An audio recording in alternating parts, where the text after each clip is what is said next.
universal, yun po yung gusto natin maintindihan opo. ngayon. Paano Universal po. po. Ipinail natin yan dahil sa maraming dumadaing na bakit sila ay hindi pa nakakatanggap ng universal, ng pensyon. Ang problema po kasi yung ating existing law, yung 9994, ay for indigent lamang. Indigent, frail, sickly, with disability, yung pong mga pensioners na kahit mabababa ang, sabihin natin mababa ang pension ay hindi po kasama. Okay. Now, last week ay nagkaroon po kami ng deliberation sa Committee on Appropriations at may mga suggestions na gawing 500 lahat para mabigyan po lahat ang senior citizens. Hindi po nagka-problema po dahil tayong existing law Ano po yun? na nagbibigay po ng 1,000 pesos dun sa mga indigent senior citizens. Now, ang suggestion nila is gawing 500, which is marami pong magagalit. Parang bumaba. Tumatanggap na po nun ay 4 million. So, nakipag-usap po tayo kay Speaker. Ang pakiusap ko sa kanya ay yung mga hindi tumatanggap ng social pension ay baka yun ang bigyan natin ng 500. Ayan. O, kasali pa sila. Opo, lahat po. Lahat. Yung tumatanggap po ng 1,000, hindi babawasan.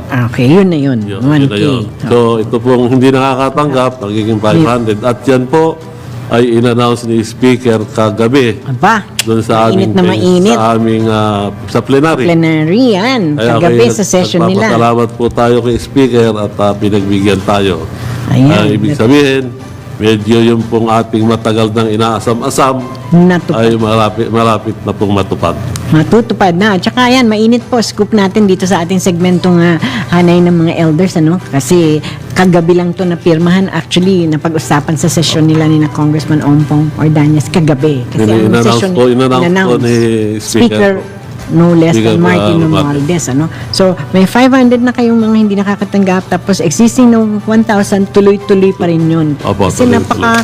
ano pong parang mangyayari kung let's say, ayan, nakakatanggap na sila, and then, ano po yung mga hinaing pa na naririnig natin? Universal na yan eh. Actually po, yung 500 na yan, at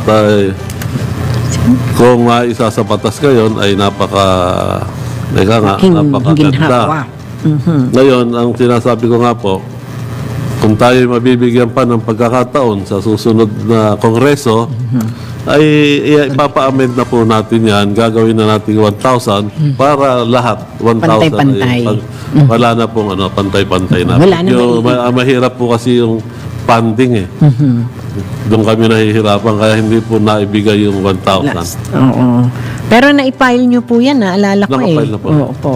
So, ito, unti-unti, pag pinalad tayo, syempre sa susunod na kongreso, tuloy-tuloy na 1,000 na yan, hindi na mababawas. Hindi na yan bababa, tataas pa yung 500. Why did you call it universal? Ano po ba ang... Ibig sabihin po, lahat na ng senior Lahat na. citizens, Okay. whether you are rich or poor, pensioner or non-pensioner, lahat po makakatanggap na ng social pension. Parang equal na, wala na tayong maiiwanan sa laylayan. Wala na po yung economic status nila. Opo. Hindi na pinag-uusapan yun. Kahit po yung mga nakatira sa Forbes Park, Meron na din. magkakaroon na rin. Wala namang iniwan sa biblical in nature eh. The gods gives the sun and the rain all at the same time sa rich or poor. So dapat lang lahat din tayo merong mga ayuda.